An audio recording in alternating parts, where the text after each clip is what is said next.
ভোর রাত্রে যখন সাহরি খাইতে উঠবেন, সাহরি খাওয়ার পর ফজরের আজানের আগে আপনি 10 মিনিট 5 মিনিট একটু আল্লাহর কাছে কেবলামুখী হয়ে হাত তুলে রুমের লাইটটা বন্ধ করে একটু আল্লাহর সাথে কথা বলবেন।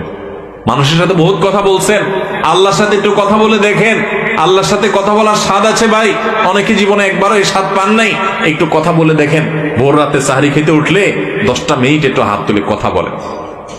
কিভাবে কথা বলবেন?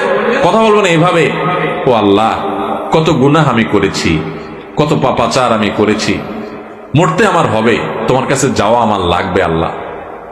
শয়তানের প্ররোচনা করেছি, এই রমজান মাস তুমি কত মানুষকে মাফ করে দাও।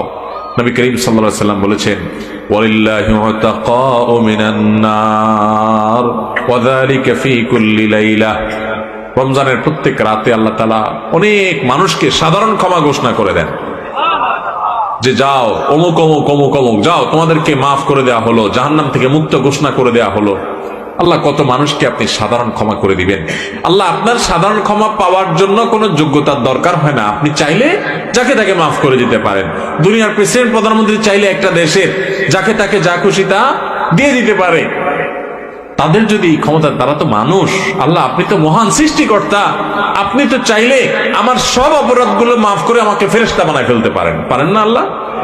তো আল্লাহ আপনি